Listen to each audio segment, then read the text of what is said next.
से आलू डालो, उस साइड से सोना निकालो और आप सबको कांग्रेस में बदलूंगा। तो वो बॉन्डिंग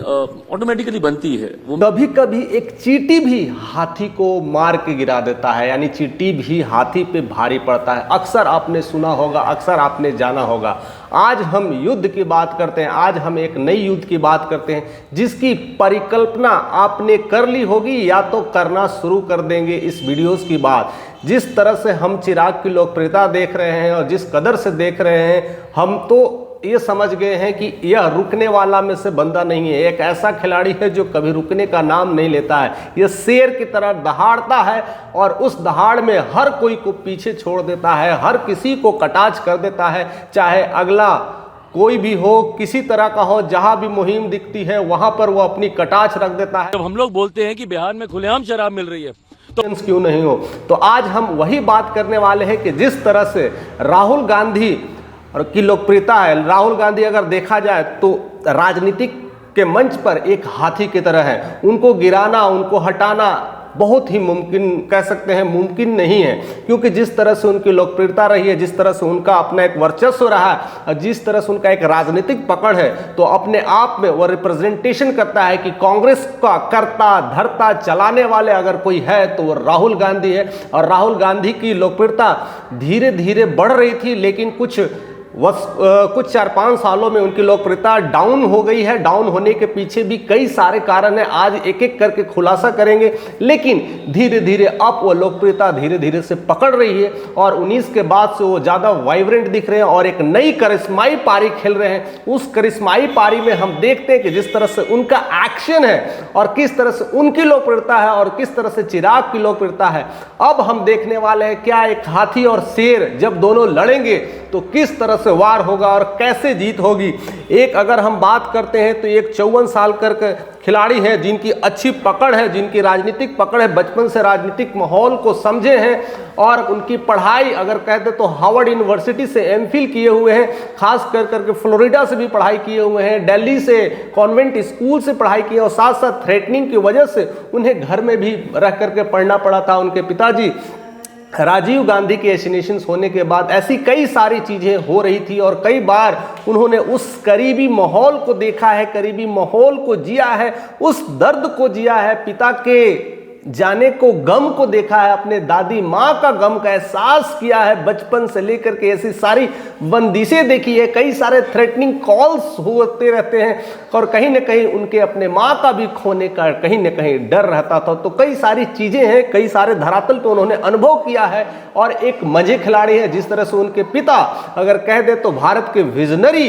एक प्रधानमंत्री रह चुके थे, उस तरह का सोच रखते थे, उस तरह का दबदबा रखते थे, लेकिन वह विजनरी जिस तरह से प्रकट करते शायद रिप्रेजेंटेटिव नहीं हो पा रहा है राहुल गांधी की तरफ से। लेकिन अब वह मुहिम धीरे धीरे बढ़ने लगा है और जिस तरह से उन्होंने भारत जोड़ो यात्रा की शुरुआत की है, लोगों से मिलना शुरू किया है, तो अब लगता है कि हाथी अब दहाड़ रहा है, हाथी अब चलने लगा है, अब हाथी रौंदने की स्थिति में है। लेकिन उधर जिस तरह से अगर चिराग की लोकप्रियता की बात करें, जिस तरह से वह एक शेरे रिप्रेजेंटेटिव के रूप में आते हैं और प्रधानमंत्री के खासम खास में से एक हैं, उनके हनुमान कहे जाने वाले अपनी लोकप्रियता को 4 चांद लगा रहे हैं। महज 42 ईयर्स के हैं और उसने साल में कई सारे अनुभव को भी महसूस किया है। अपने पिता का दर्द उन्हें भी पता है कि कैसे क्या क्या होता है, अपने के खोने का दर्द उन्हें भी वैसे ही अनुभव किया है, अपने घर वाले का निकालने का, कई सारे चीज़ों को देखा है। एक अर्श पे रहने वाला इंसान फर्श पे आता है और फिर अर्श पे कैसे जाता है,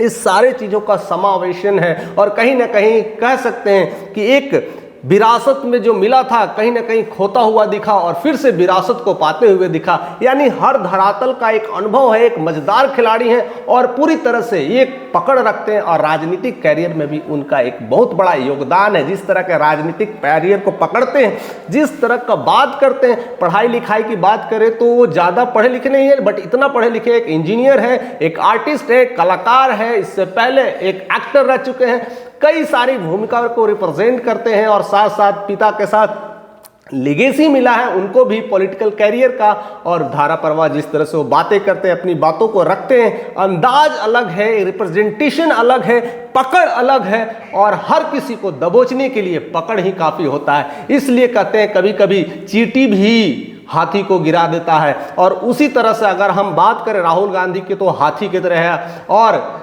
चिराग पासवान की बात करें तो अभी के मंच पर वो चींटी है, लेकिन जिस तरह से वो आगे बढ़ रहे हैं, 3-4 सालों में लोकप्रियता बढ़ी है, अपने जीत की भूमिका में एकदम कह सकते हैं ना एक नंबर 1 परफॉर्मेंस दे रहे हैं, 100% स्ट्राइक रेट मेंटेन कर रहे हैं, और इसी की खुशी की वजह से हमारे देश के प्रधानमंत्री उन्हें अपना योगदान भी दे रहे हैं, काफ़ी जगह उनको प्रमोट कर रहे हैं, सपोर्ट कर रहे हैं, और कहीं ना कहीं कृषि मंत्रालय मिलना और फूड प्रोसेसिंग मिलना अपने आप में एक सौगात है। और उसी सौगात के बदौलत वो चाहे झारखंड हो, बिहार हो, चाहे वो महाराष्ट्र हो, चाहे वो दिल्ली हो, हर जगह दहाड़ रहा है। केजरीवाल को भी नहीं छोड़ते हैं, राहुल गांधी को भी नहीं छोड़ते हैं। जो जिस तरह की बातें वो कटाच करने में थकते नहीं है, और शायद यह कटाच करने की बारी तब आती है जब उनके खासम खास नॉलेज होता है, और उनको वो धरातल का नॉलेज है। इतिहास में कोई सबसे बड़ी भ्रष्ट पार्टी रही है तो वो आम आदमी पार्टी ही है। का वो काफी कुछ दर्शाते हैं, दिखाते हैं, और यही दमखम है जो चिराग पासवान में दिखता है। अगर अब आती है बारी कि हम अगर दोनों को मंच पे देख पाएंगे तो किस तरह की बातें होती है। कई बार ऐसे संसद में कई सारे ऐसे कटाच करते हुए दिखे गए हैं कि एक बार ऐसा आया था कि राहुल गांधी शिव जी का फोटो लेकर के संसद में आ गए थे, उसको लेकर के राहुल गांधी ने दबोचा है और कह दिया है कि देखिए हमारे देवी देवताओं को भी अपमान करने में लगे हैं, संसद में ला करके क्या दिखाना चाहते हैं उनसे, यानी अब देवी देवताओं को भी ब्रांड एम्बेसडर बना करके अपनी लोकप्रियता बढ़ाने की कोशिश की है। यानी इस तरह से भी चिराग पासवान ने दबोचा है। दूसरी एक दबोचने का और भी कारण रहा है कि जिस तरह से राहुल गांधी बार बार कहते हैं कि ये जो नई नई सरकारें हैं, कई सारी पार्टियां मिला करके एनडीए बना रही है, ज़्यादा दिन टिकने वाली है, 4-5 साल में इनके पत्ते बिखर जाएंगे, क्योंकि इनके अपने जितने सांसद हैं, जितने एमएलए हैं, काफ़ी कुछ में अपना अनबन रहता है, मिलता जुलता नहीं है, और उस के बाद देखने को मिलता है कि अब वो ज़्यादा दिन नहीं टिकेंगे। इस तरह से कटाच करते आए हैं, और जिस तरह से सरकार को घेरते रहते हैं वह काफ़ी कुछ ट्रेंड होते रहता है। लेकिन उस ट्रेंडिंग माहौल में भी उस तरह से चिराग पासवान बयानबाजी करते डरते नहीं है, और खुलेआम कहते हैं कि ये सिर्फ और सिर्फ राहुल गांधी की सोच है, उनका सपना है कि कहीं ना कहीं हम भी उस विरासत को पाले, एक लोकप्रियता हमें भी चाहिए, हम भी कहीं ना कहीं उस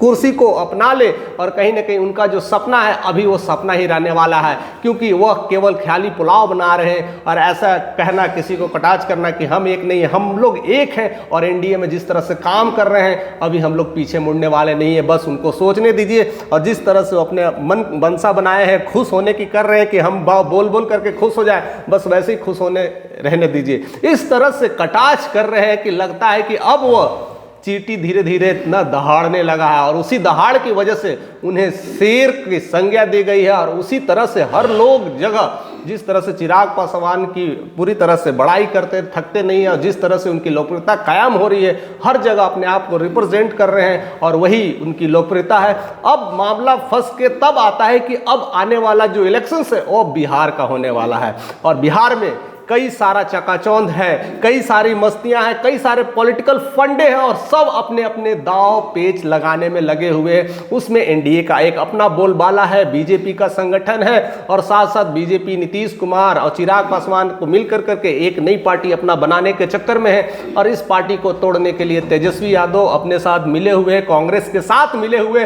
और कांग्रेस में राहुल गांधी की एंट्री होने वाली है, साथ साथ उनके साथ उनकी सिस्टर प्रियंका का भी एंट्री होने वाले है। तो एक बड़ी चुनौती होने वाली, एक बड़ा संग्राम होने वाला है, और इसमें देखते हैं कि किस तरह से लड़ाइयों को झेल पाते हैं। क्या उनकी ये गठबंधन को तोड़ने के लिए राहुल गांधी का जिस तरह से अपने भारत जोड़ो आंदोलन में जिस तरह से लोगों को समझाया, जिस तरह से हम भी संभल में जिस तरह से विपक्षियों को घेर रहे हैं, अपने मोदी को घेर रहे हैं, हर तरह से संभल में चल रही है अभी, खास करके हिंदू मुस्लिम को लेकर के बड़ी कटाच चल रही है, बड़ी सारी प्रॉब्लम्स आ रही है, उसको लेकर करके वो जा रहे हैं। साथ साथ अपने संविधान को लेकर के जा रहे हैं, अपने हर परचेस को अपनी बारों में रख रहे हैं, लेकिन उन्हें एंट्री नहीं मिल रही है। उसको लेकर के काफी कुछ हंगामा हो रहा है। अदानी को लेकर के घेर रहे हैं, तो बिहार में छोटे छोटे मुद्दे को घेरना उनके लिए कोई बड़ी बात नहीं है। लेकिन चुनौती तब आके फंसती है कि चिराग उसमें कितना अहम भूमिका निभाते हैं। उस भूमिका में कौन घिर जाता है, कौन पटकनियां खा जाता है, और कहते ना हाथी के चंगुल में कौन आ जाता है, जो आएगा वो दबेगा। लेकिन उससे निकलने के लिए कितनी ताकत रखता है, कितनी ताकत चिराग में रख पाता है, क्या उनकी राजनीतिक समझ अलग हो रही है? क्या उस तरह से अलग रास्ते निपटाएंगे या कुछ अलग लूप होल निकालेंगे? क्योंकि कहीं ना कहीं अगर नीतीश को घेरना है तो बड़ी आसान लगता है, लेकिन नीतीश कुमार की अपनी एक राजनीतिक समझ है, इसलिए 20 सालों से वो कार्यरत है और वही कार्यरत में कहीं ना कहीं उनका जो कंट्रीब्यूशन है चिराग के साथ बड़ा मजबूती तौर पे संभल रहे। वो इस तरह के फंडे को रोक लेंगे और इस तरह से वो छलांग लगाएंगे, यानी बहुत कुछ बदलने वाला है। बिहार का इस बार का जो इलेक्शंस होने वाला है वो एक जबरदस्त चुनावी माहौल के साथ होने वाला है, यानी तेजस्वी का जो फाइट है कहीं ना कहीं और स्ट्रांग होने वाला है कि उनके साथ राहुल गांधी की एंट्री हो जाएगी, प्रियंका गांधी की एंट्री हो जाएगी और साथ साथ जब दोनों दहाड़ेंगे तो इधर दहाड़ने के लिए सिर्फ और सिर्फ अकेला एक ही शेर काफ़ी है, वो है चिराग पासवान। और उनके साथ जो अनुभव खिलाड़ी हैं, जो 20 सालों का अनुभव जो रखे हुए हैं, वो है हमारे सीएम नीतीश कुमार। नीतीश कुमार का अनुभव काम आएगा और दहाड़ने के लिए चिराग पासवान का जुबान काफ़ी है। तो ये सारी दहाड़ चलते रहेंगे, एक दूसरे को कटाच चलते रहेंगे और उस कटाच में पता नहीं किसका पत्ता आगे निकलने वाला है, कौन किस लोकप्रियता को छू लेगा, कौन किस लेवल तक पहुंच सकता है, अभी वो वक्त ही बताएगा। जिस तरह से राहुल गांधी का अपना एक वर्चस्व है, राहुल गांधी एक दबदबा बनाए हुए एक अपने इंटरनेशनल लेवल को रिप्रेजेंट करते हैं। अगर इसमें चिराग बाजी मार लेते हैं, अगर इस तरह को रिप्रेजेंटेशन को सह लेते हैं और उनकी चुनौतियों से खरे उतरते हैं, तो ये भी एक नेशनल लेवल में उभरने वाले एक लीडर में उनका नाम आने लगेगा और एक नई शोहरत होगी। और आने वाला समय दूर नहीं जिस दिन वो जो वाइस वर्सा होगा वो होगा राहुल वर्सेस चिराग पासवान। ऐसी वाइस वर्सा का फाइट होगा और आगे बड़ी बड़ी चीज़ें जो लड़ाइयाँ होगी इन दोनों के बीच होगी, क्योंकि ऐसे ही दमखम नेताओं की ज़रूरत है। और कांग्रेस की तरफ से जिस तरह से राहुल गांधी रिप्रेजेंट करते हैं, इसी तरफ से बीजेपी की तरफ से अब चिराग पासवान आगे है। बाकी आप क्या क्या सोचते हैं, ऐसी क्या क्या चीज़ें होने वाली है कि ऐसा कुछ अंदाज़ा लगाया जा सकता है या ऐसी कुछ मानसिक कल्पना है, क्या क्या हो सकता है, क्या क्या विचार आपके मन में आ रहा है, कौन सी विचारें हो सकती है, क्या क्या नजरिया बदल सकता है, बिहार में ऐसा क्या क्या हंगामा होने वाला है, कौन किसके साथ देगा, क्या अकेले चिराग काफी है, ये सब तमाम सारी चीजें बंदी से अभी बनी हुई है। माहौल बन रहा है, चुनावी माहौल तगड़ा होते जा रहा है, दिन पर दिन एक दूसरे को कटाच में लगे हुए और हर नेता बिहार में अपनी अपनी लड़ाइयों में अपना हुंकार लगाने के लिए उतर चुके हैं। फिलहाल देखते रहिए हमारे साथ, बने रहिए हमारे साथ, जो भी आपके मन में जो भी विचार कौंध रहे हो हमारे साथ आप कमेंट करते रहिए, कमेंट के माध्यम से हमें बताते रहिए। अगर चैनल पे नए तो सब्सक्राइब करिए, लोगों तक पहुंचाइए और अगर आप कुछ और कर सकते हैं तो हमारे साथ ऐसे ही बने रहें।